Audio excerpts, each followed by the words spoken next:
সুমি কলসি নিয়ে নদীর পাড়ে গেল পানি আনতে। গিয়েই দেখলো নদীর পাড়ে লম্বা এক লাইন। কি হচ্ছে এখানে? সবাই নদীর পাড়ে এভাবে দাঁড়িয়ে আছে কেন? কেন আবার? পানি নেওয়ার জন্য দাঁড়িয়ে আছে। চৌধুরী সাহেব বলেছেন নদীতে এখন পানি কম, তাই মানুষ যেন বুঝে শুনে পানি খরচ করে।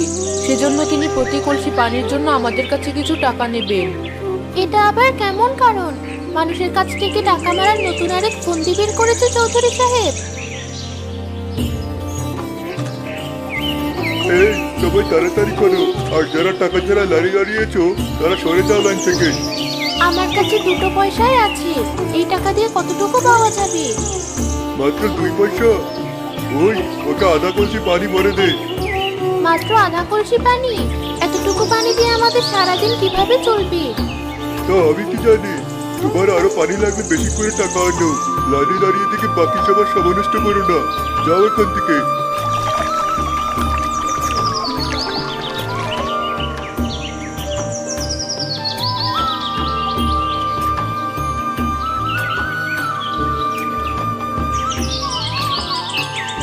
কি হয়েছে তোমার?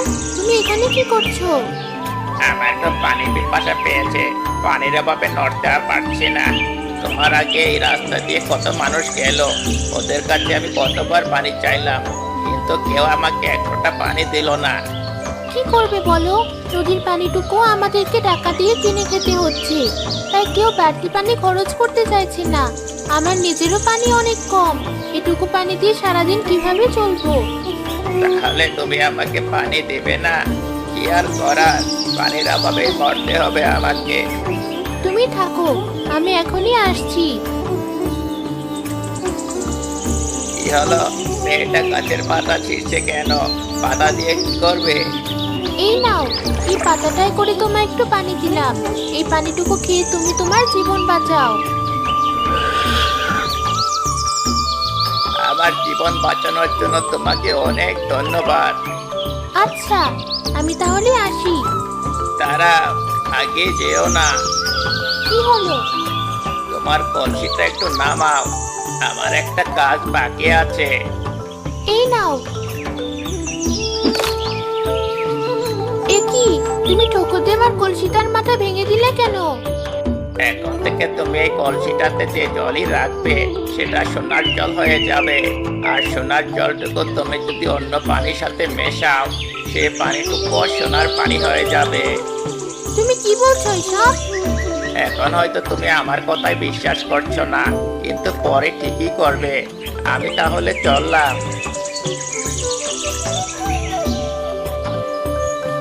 এই কাকটা বড় অদ্ভুত। যাই, বাড়িতে সবাই আমার জন্য অপেক্ষা করছে।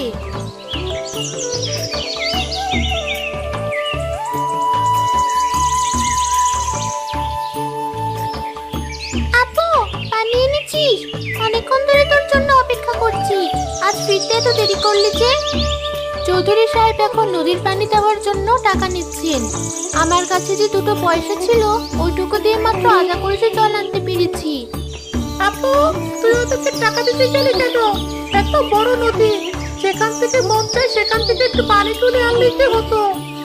নদীর আশপাশ দিয়ে চৌধুরীর লোকেরা নাকি দিনরাত পাহারা দিচ্ছে, কাউকে এক ফোঁটা জলও নিতে দেবে না। যাই হোক, সকালে খাওয়ার পর তো কেউ পানি খাসনি। যা, গ্লাস নিয়ে আয়।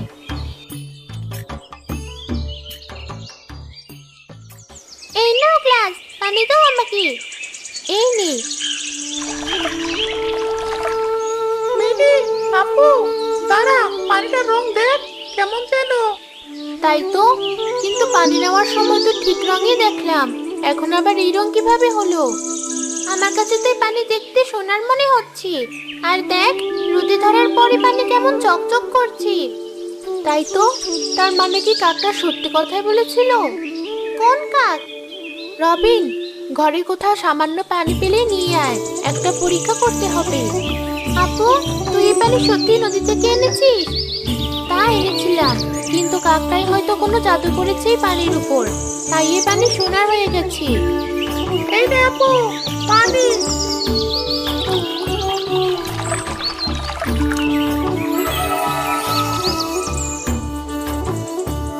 তার মানে ওই কাকটা ঠিকই বলেছিল, এটা আসলেই সোনার জল।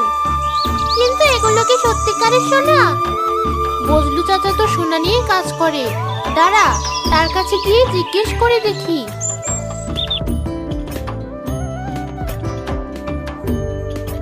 হ্যাঁ, এই পানিতে সোনা আছে, কিন্তু খুবই অল্প।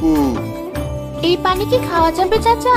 অনেকক্ষণ ধরে আমরা পানি না খেয়ে আছি। তা তো খাওয়া যাবে, কিন্তু এত মূল্যবান পানি তোমরা খেয়ে কি করবে? আমাকে দিয়ে দাও পানিটুকু, আমি তোমাদেরকে ভালো দাম দিচ্ছি। সত্যি বলছেন চাচা? ঠিক আছে, দিন তাহলে।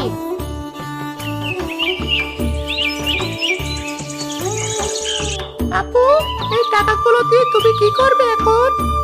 সবার আগে বেশি করে পানি কিনে আনবো নদী থেকে। বাড়িতে যতগুলো কলস আর পাতিল আছে সব নিয়ে তোরা আমার সাথে চল। ঠিক আছে আপু।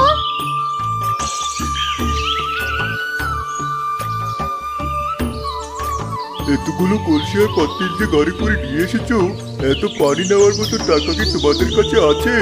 এই নদী কি তোমার বাপের? এই নদী তোমাদের বাপেরও না, আর এই নাও টাকা। এই টাকাগুলো দিয়ে কি আমাদের হাড়ি কলসি ভরবে না? তোমরা এত টাকা কোথায় পেলে? তাছাড়া তোমাদের কোনো কাজ নেই। টাকা পেয়েছো, এবার আমাকে পানি দাও। এই নাও পানি। এত পানি দিয়ে কি করবি আপু? অর্ধেক পানি দিয়ে সোনা বানাবো, আর অর্ধেক পানি নিজেদের ব্যবহারের জন্য রেখে দেব। নে, তোরা পানি খা। এই বড় পাত্রটি থেকে তুমি তোমার সোনার জল সংগ্রহ করবে আপু? হ্যাঁ, একদিনেই পুরো পাত্রটা সোনার জল দিয়ে ভরে যাবে। কিন্তু এগুলো বিক্রি করলে তো অনেক টাকা হবে। আমরা এত টাকা দিয়ে কি করব? সময় হলেই দেখবি। কিরে, ইদানিং তো পানি বিক্রি করে বেশ ভালো টাকা তুলছিস তোরা। গ্রামের মানুষরা এত টাকা কোথা থেকে পেল? এই গ্রামে এমন একজন আছে, গ্রামের অন্যরা মিলে যতটুকু পানি কিনে সে তা একাই কিনে নিয়ে যায়। বলিস কি, এত টাকা দিয়ে নিজের একার জন্য পানি কিনে? আমার গ্রামে এত বড় লোক কেউ আছে তা তো জানতাম না। এত পানি দিয়ে কি করে, তার পরিচয়টা বলতো। ওই তো নদীর কাছে যে বাড়িতে সুবি নামে মেয়ে থাকে, ওরা। বলিস কি, কাল আমি নিশ্চয়ই গিয়ে দেখবো ওই মেয়ে এত টাকা দিয়ে পানি কিনে কি করে। আপু, আজ পানি আনতে যাবি না? কলসি আর হাঁড়ি পাতিলগুলো বের করব। না, আজ পানি কিনতে যাব না, পুরো নদীটাই কিনে আনবো। এসব কি বলছিস আপু? হ্যাঁ, একদম ঠিক বলছি। তোরাও চল আমার সাথে। ওই তো চৌধুরী সাহেব, সুবি চলে এসেছে, কিন্তু আজ তো দেখছি ওর হাত খালি। কি ব্যাপার, তোমরা আজ আমার লোকদের থেকে পানি কিনবে না? না, আপনাকেই করছিলাম আমি। আজ আমি আপনার থেকে পুরো নদীটাই কিনে নিতে চাই। বলুন এই নদীর দাম কত? তুমি মজা করছো আমার সাথে? সামান্য এক কলসি পানির দাম যদি 5 পয়সা হয়, তাহলে এত বড় নদীর দাম কত হতে পারে তুমি নিজেই কল্পনা করো। আমি কল্পনা করতে চাই না, আপনি নিজে বলুন এই নদীর দাম কত। যাও, তোমার জন্য কমিয়েই বললাম, 2000 টাকা এই নদীর দাম। পারবে দিতে? এই নিন আপনার টাকা। আজ থেকে এই নদী আমার। এত টাকা তুমি কোথায় পেলে? সেটা জেনে আপনার কাজ নেই। গ্রামবাসীরা, আপনাদের সবাইকে সাক্ষী রেখে নদীটা আমি চৌধুরী সাহেবের কাছ থেকে কিনে নিয়েছি। আজ থেকে আপনারা আবার আগের মতো নদীর পানি ব্যবহার করতে পারবেন। পিতাটা তোর মঙ্গল করুক সুমি। শুনলে তো সবাই সুমির কথা। আজ থেকে আমাদেরকে আর লাইন ধরে পানি নিতে হবে না। খাওয়ার টাকা দিয়ে পানি কিনতে হবে না আর আমাদের। চৌধুরী বাদে আর বাকি সবার জন্য উন্মুক্ত এই নদী। মানে এ কেমন কথা? এখন যদি আপনি নদীর পানি ব্যবহার করতে চান, আপনাকে আবার টাকা দিয়ে এই নদী কিনে নিতে হবে। এই নাও তোমার টাকা, আমার নদী আমাকে ফেরত দাও। এই কত টাকা নদী বিক্রি করব না আমি। কত দিয়ে বিক্রি করবে? 10,000 টাকা। মাথা খারাপ হয়েছে তোমার? এত টাকা কোনদিন চোখে দেখেছো? কিন্তু এর কমে আমি আমার নদী বিক্রি করব না। এই, তুই নৌকাটা ঠিকঠাক করে রাখ। আমার হাতে বেশ ভালো টাকা করে আছে এখন। আমরা অন্য গ্রামে গিয়ে থাকবো। দাঁড়ান, আমার নদীতে নৌকা চালানোর অনুমতি কি আমি দিয়েছি আপনাদের? মানে কি বলতে চাও তুমি? এটুকু মেয়ে কিছু টাকা হাতে পেয়ে বড্ড বার বেড়েছে, তাই না? দাঁড়াও দেখাচ্ছি।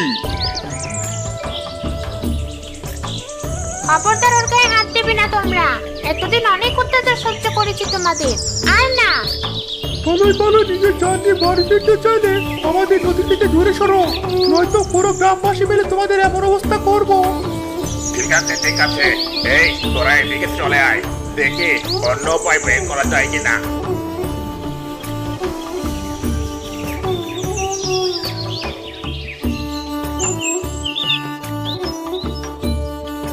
চৌধুরী সাহেবের বাড়িতে থাকা পানি ধীরে ধীরে ফুরিয়ে গেল।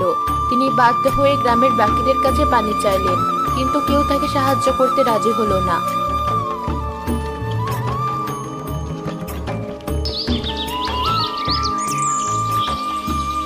স্বামী, আমাকে মাফ করে দাও। সেই কবে থেকে তৃপ্তি করে পানি খাই না, আমাকে একটু নদীর কাছে যেতে দাও। না, কোনো পানি দেওয়া হবে না তোমাকে। তুমি পানি না খেয়ে মরলে আমাদের কিছু যায় আসে না। এভাবে বলিস না তোরা। চৌধুরী সাহেব, আপনি কি আপনার ভুল বুঝতে পেরেছেন? হ্যাঁ, আমি আর কখনো এই গ্রামের লোকদের উপর অত্যাচার করব না। তুমি আমাকে পানি না দিলেও আমার পরিবারের জন্য অন্তত কিছু পানি দাও। আমার কারণে ওরাও কষ্ট পাচ্ছে। ঠিক আছে, আমি আপনাকে ক্ষমা করে দিলাম। মিনি, চৌধুরী সাহেবের জন্য এক গ্লাস পানি নিয়ে আয়।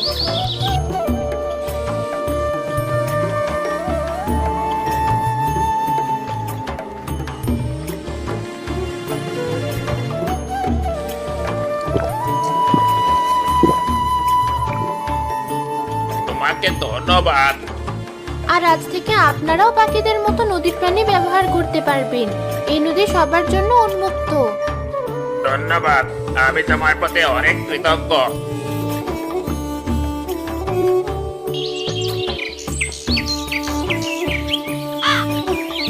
স্বামী, কেমন আছো? আরে তুমি, সেদিন তোমার দেওয়া সোনার জলের জন্য আজ সবাই এত শান্তিতে আছি। যা হয়েছে সব তোমার উদারতা আর সুন্দর মনের কারণে হয়েছে। আমি তো তোমার মতো একজনকে খুঁজছিলাম যে গ্রামের মানুষকে সাহায্য করবে। তোমাদেরকে আমার সাহায্য করা শেষ, এখন আমি আমার সোনার জল ফেরত নিতে এসেছি।